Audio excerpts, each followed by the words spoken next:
video is going to be based on an introduction into common fractions. Firstly, we're going to look at the terminology. Our first word is called a numerator. The numerator is the number on top of the fraction. So if you look at the example provided, 4 over 5, the numerator will be 4. Okay? Then we have denominator. The denominator is the number at the bottom of the fraction. So if you look at the example, it would be 5. Okay? A proper fraction is when the numerator is smaller than the denominator. So for example, 2 over 3. Whereas an improper fraction is when the numerator is bigger than the denominator. So 3 over 2. So you'll see proper fraction and improper fraction are basically the opposites of each other. Okay? And so is numerator and denominator. Then our last terminology that you need to know is called the lowest common denominator. This is a number that 2 or more denominators fit into. So for example, if I wanted to know what the lowest common denominator was between 5 and 2, you would write out each of those numbers timetables, and the first common number would be the lowest common denominator. So you'll see our first common number is 10. So therefore the LCD is 10. Okay, you need to understand that when you're adding and subtracting fractions. Then you will be required to do exercise 13.1 to begin with. Okay, now before we do that, you kind of need to recap what you learned in grade 7. Okay, this includes simplifying fractions, converting fractions, and what are equivalent fractions. Okay, so what I've done is I've created a little exercise or summary to show you what each of these are if you have forgotten. So firstly, simplifying fractions.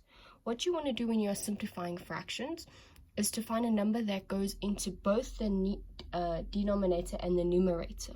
Okay, so if we look at 3 over 6, you need to find a number that goes into both of those numbers in order to simplify. Okay, now a number that goes into 3 and 6 would be the number 3. So 3 goes into itself once and into 6 twice. Therefore, simplifying your answer to 1 over 2. Okay, then let's look at the second example. We have 4 over 12. Now you need to figure out what number goes into 4 and 12 without a decimal. It has to go in properly. Okay, your number here would be 4. 4 goes into itself once and into 12 3 times. So your answer would be 1 over 3. Okay, then converting fractions.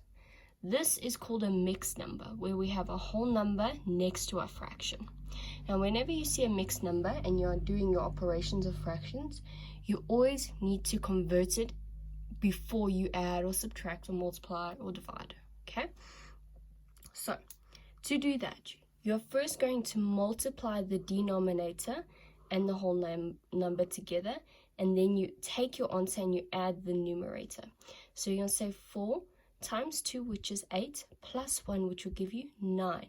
And you put your answer over the denominator, so 9 over 4. Okay, now if we want to convert it the other way, so we have an improper fraction and we want to convert it to a mixed number, what you're going to do is you're going to take 12 divided by 5.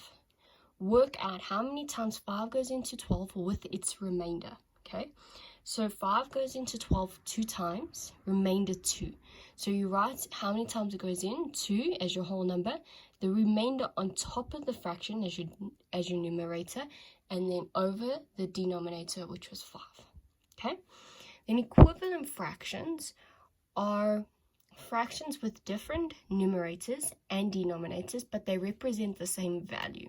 Okay, so if we look at the example provided, you need to determine if these are equivalent. All right, now in order to do this, you need to simplify all of them to see if they all simplify down to the same number.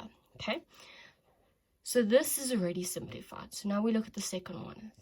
We already figured out here that 3 goes into itself once and into 6 twice, giving you 1 over 2. Then here you're going to simplify. You can say 10 goes into itself once and into 20 twice, leaving both of them as a half. Therefore, these are all equivalent because they're all simplified down to a half, meaning they all have the same value. Okay? Then sometimes you'll be required to compare fractions. Okay? Now, in order to compare fractions, both the denominators need to be the same. And then you compare the numerators, okay? Now, this denominator is a 6, okay? We can easily multiply 3 to make it a 6. So you're going to multiply this fraction by 2. What you do to the bottom, you do to the top. So 2 times 2 will give you 4, and 2 times 3 will give you 6. So therefore, which is bigger, 4 or 5? 5 is obviously bigger, so you would put your little sign facing the 5/6. Okay. Then once you understand this, you're going to complete exercise 13.1. You'll see the answers are in the slideshow for you to do.